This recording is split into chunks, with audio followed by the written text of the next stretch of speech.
Good afternoon, gentle listeners. You are tuned into your community radio station, KGNU, Boulder, Denver, and Fort Collins. This is the beginning of our news and public affairs for the afternoon, starting with Metro.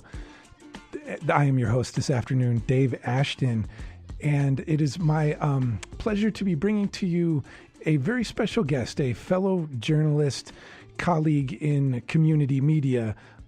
She's a Seattle-based writer and internet yeller. Her work on feminism and social justice have been featured in Time Magazine, New York Magazine, The Huffington Post, Jezebel, XO Jane, She Knows, and many other places. Ijeoma Oluo, are you with us? I am. Thanks for having me. Awesome. Thanks for joining us on KGNU this afternoon. We had the opportunity to meet at the conference last week, the National Federation of Community Broadcasters, which was held in Denver.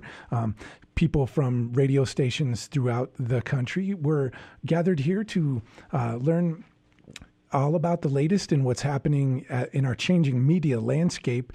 And you, Ijeoma, were one of our featured speakers several times throughout the conference. So I just wanted to share with KGNU's listeners some of what you were sharing with us with the conference. And so it's really, really great that you could be with us this afternoon.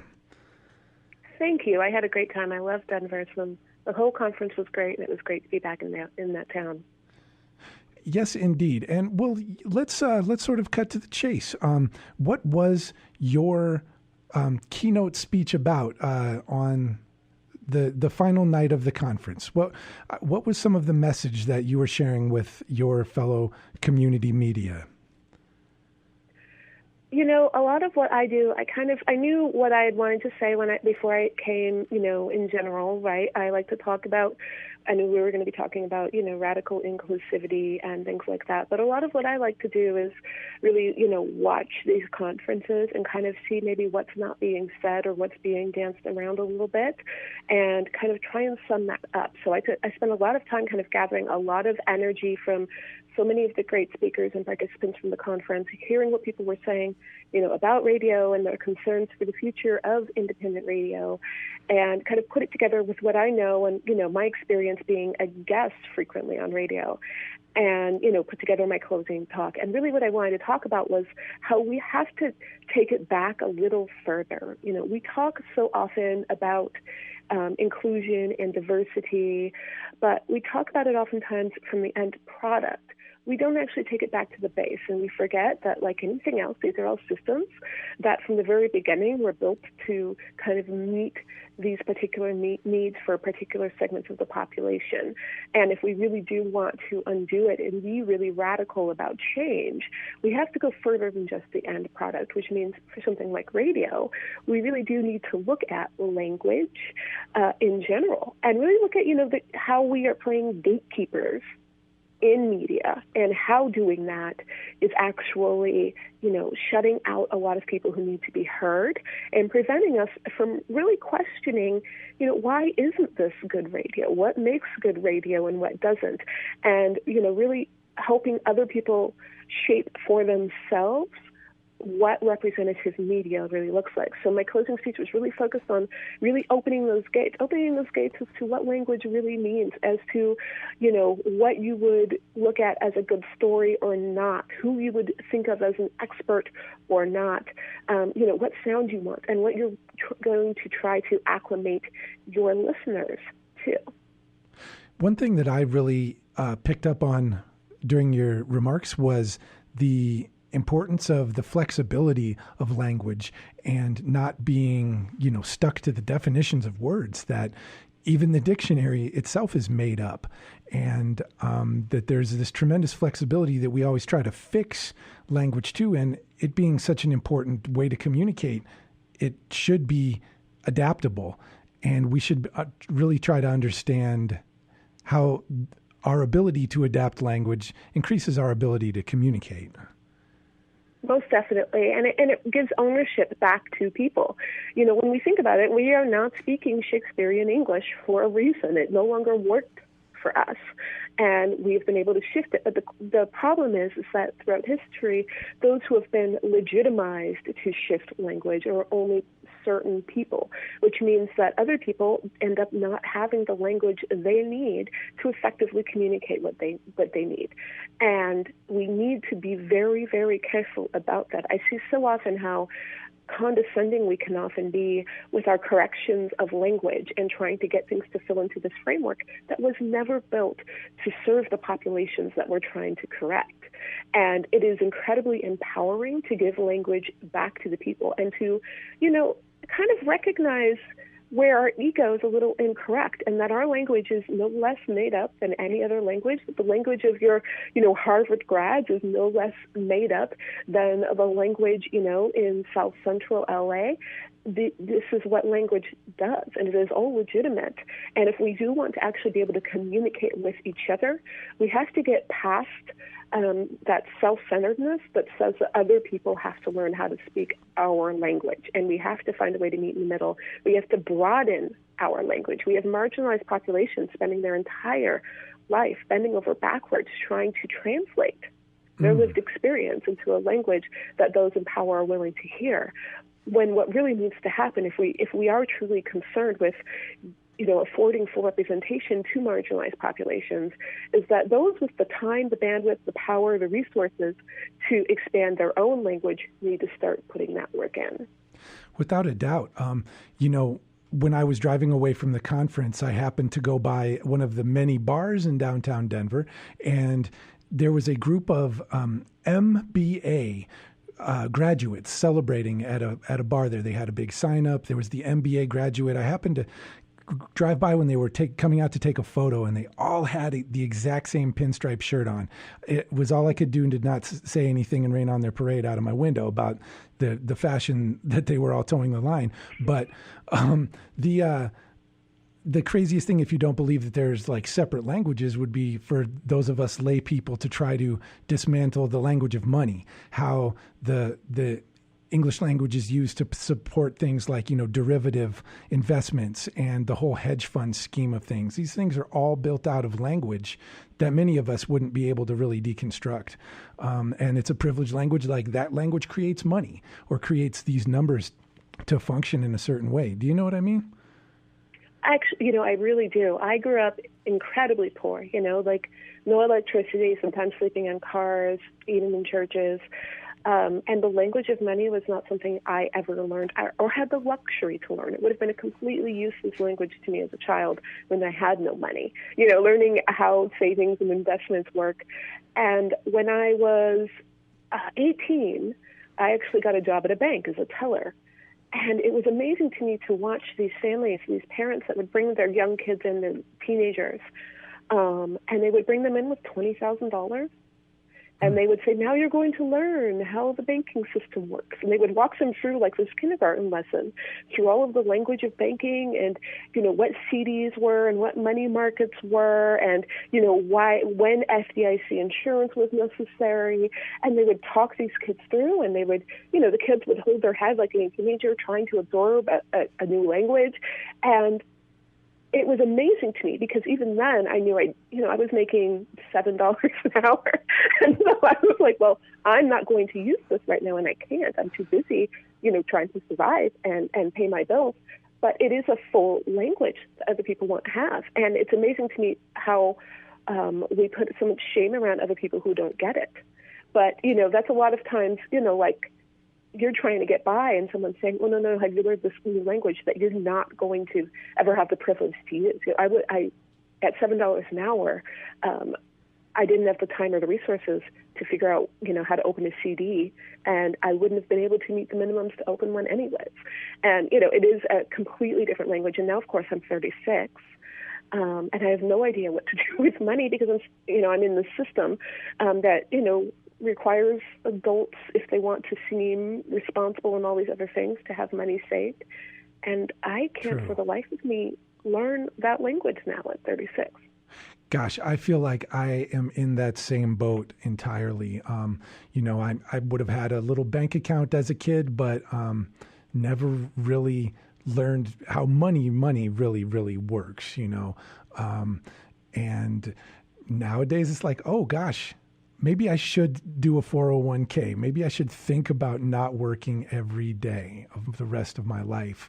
I think, hey, those of us that have lived young and reckless, restless a little bit could have thought, don't really need to plan for your old age. But maybe that's just kind of a trap as well.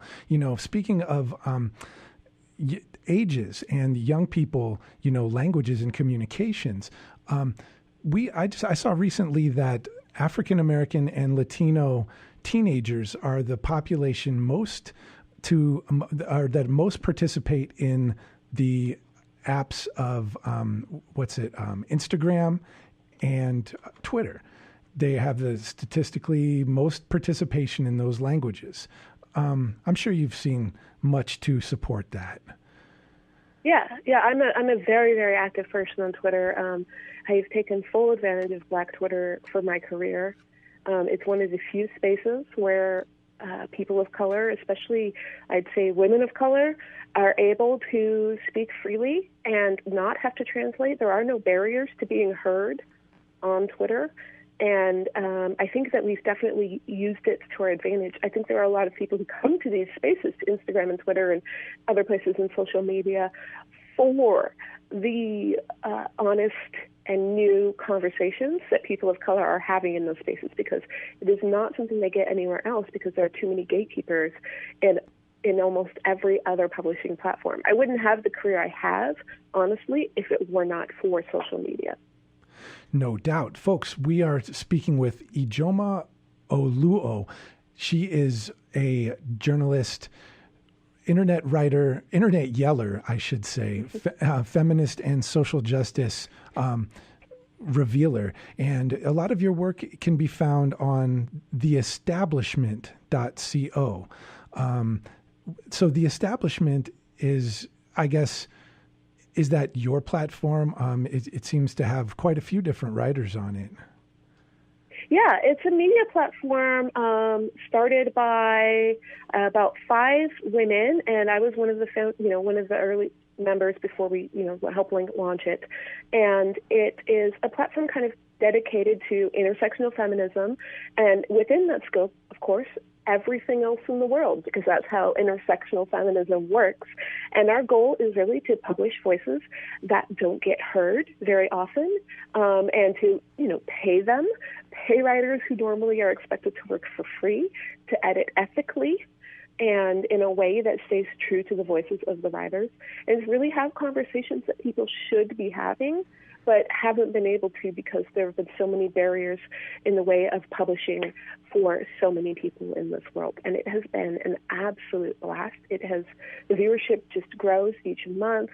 The conversations are amazing. It's been so rewarding to watch amazing writers get published for the first time, who have been pitching, everywhere, and have been told this is too risky, or had been asked to change it 100 different ways to make it more palatable to certain mainstream audiences, and to be able to put it out there and watch it do really well, to watch it get shared, has been so rewarding. It's been a really fun project.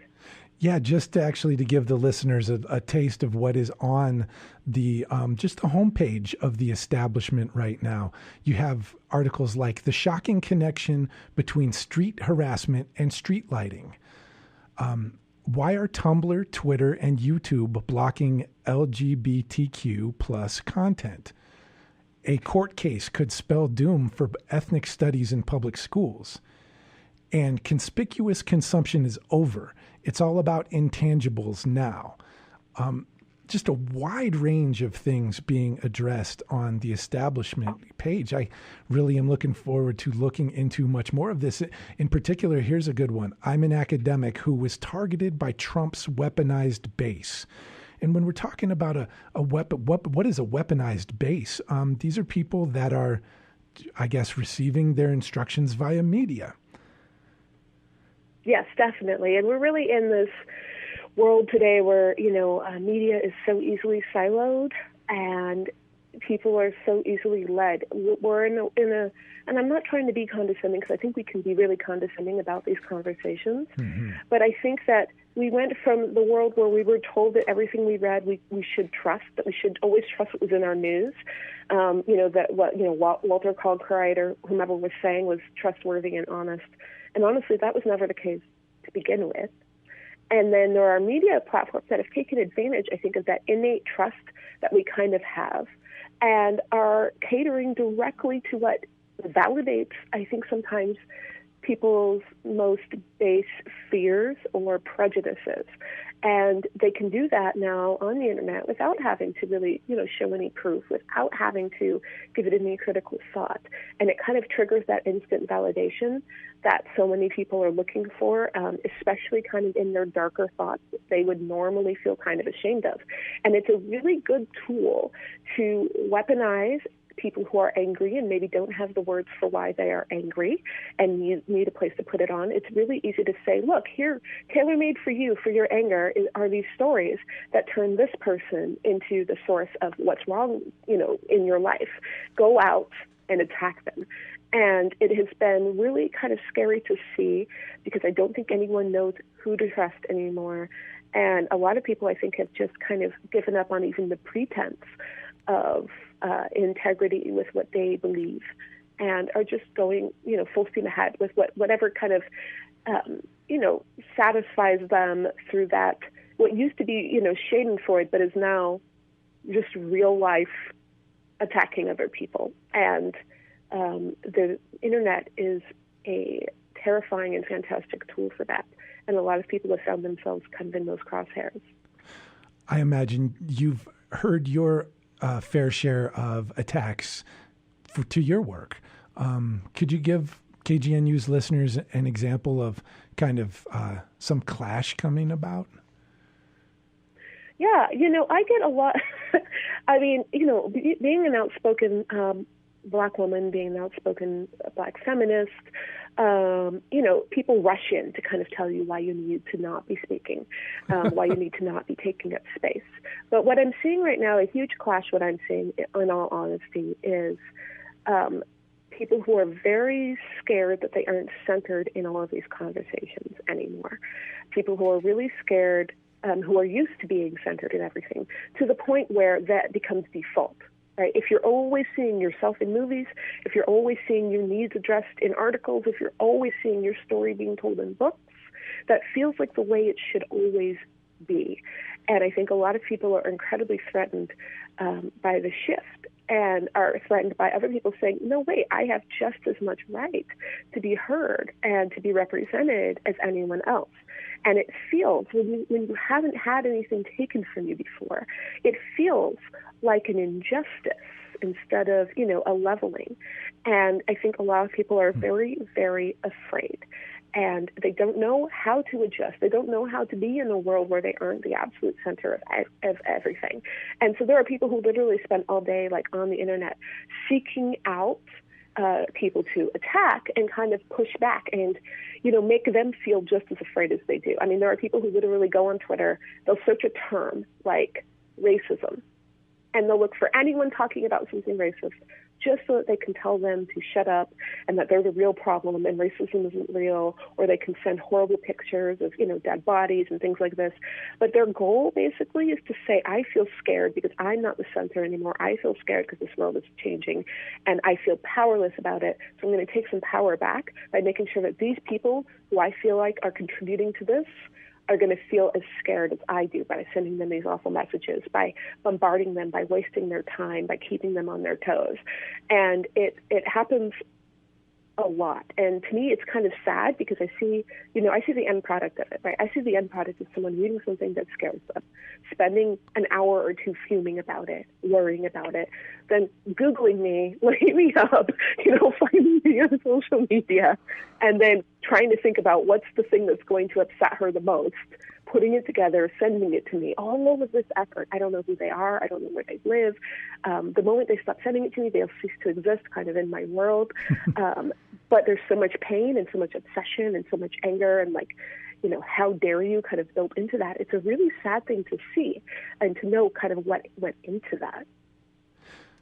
Wow, that has to be something to really get geared up for, I guess, kind of opening up your inbox like, well, here we go. Let's see what folks have to say.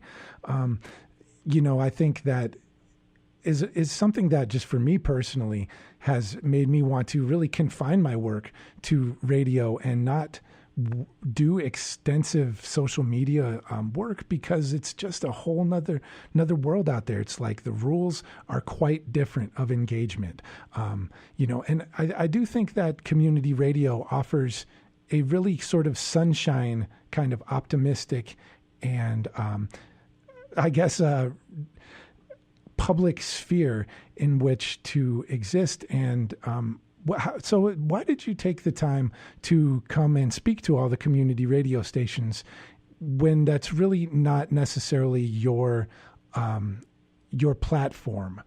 What hope do you see within the community radio area that's different from all of these other media that we've been discussing? I think for community radio, part of where the opportunity lies, one is, honestly, you don't have a whole lot to lose. You don't have a huge amount of funding to lose. You don't have, this huge, there's pretty much nothing that you can say in bold truth that's going to lead to a huge backlash. But you have communities who need to be heard who aren't being heard, who are an audience, right there for the work that you're doing. And you have ways that you can kind of push people forward through story, through language, in a way that people can't skip ahead, that people can't fast forward, that can't just focus on the one sentence that upsets them.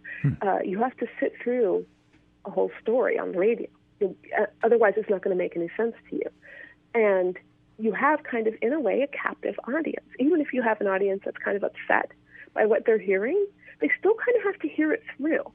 And it's an amazing opportunity to have some really daring conversations. And so it's an amazing opportunity to tell some stories that are not otherwise told. And I think that in this world, as media gets bigger and bigger and becomes more and more terrified of taking risk and more terrified of pushing any sort of boundaries with their audiences, community radio is the one place where you still can really do that in an effective way, and you can experiment and, see what comes out of it. And I think that that's really, really important. And further, just I'm a guest on radio a lot. And what I find oftentimes is the questions, if they are actually real questions, the questions that have been asked 100 times, the questions that don't really push a conversation forward, it's just to kind of give people talking points so they feel like they know about something, especially about tricky subjects. It's come talk to me for 20 minutes about, this horrible, police shooting, but please don't say anything new about police shootings, or please don't say anything new about race in America.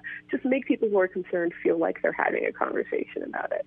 And I feel like community radio has the chance to actually get really bold, and someone has to. And I think that we all need to be looking in the spaces that we occupy for where we can get bold. And I would love to see community radio do that. I would love, one thing that I've learned definitely in media, even in writing, and, writing in these kind of back channel ways through social media and Twitter and stuff like that, is when you do something authentically and you do something daring, the audience finds you. And Indeed. The mainstream will shift kind of to catch up to that. They're like, hey, what are we missing here? What are we missing here? The amount of people who find me on Twitter, like, New York Times and all these big publishers, they find me in my space. And they say, why are 60,000 people following her? We want a piece of that. And I believe that you can really influence the greater scheme of things by taking full advantage of whatever freedom you have in your little corner. Wow. I think that a lot of this kind of connects to your publication in The Guardian, 7 Ways You Can Keep Fighting for Justice in 2017. I'm just going to rattle them off real quick because we're running out of time. It is to check your sources, diversify your news, put your money where your mouth is, pay attention to local politics, decentralize whiteness, understand your privilege, and finally remember what you're fighting for. I feel like we can encompass all of that when we're doing our best at places like KGNU and other community radio stations. When we're connecting with our local community, they're supporting us right back, and we are working to address our privilege and leverage our privilege for that others may have access. That's wonderful to hear, and I'm glad that you're out there doing the work. We all have to. Indeed. Ijeoma Oluo, any last words for the Colorado Front Range before we sign off here? Just, keep trying, you guys. Reach out. If something feels a little scary, sit with it for a while. This is scary work to challenge what we've always known and to take risks out there. But remember, you're doing this because you love people and you want to help out your neighbors. And take those risks, sit with some discomfort, keep pushing forward, and, don't forget that you're doing this out of love. You can catch more Ijeoma Oluo at theestablishment.co or in Seattle's The Guardian paper, very regularly published on matters of social justice. And thank you so much for joining us today on Metro. Thank you for having me. Have a great day. Thanks, you too. All right, y'all, make sure to keep it locked right here to your community radio station, KGNU. This is Deep Rock Dave. Until next time, peace.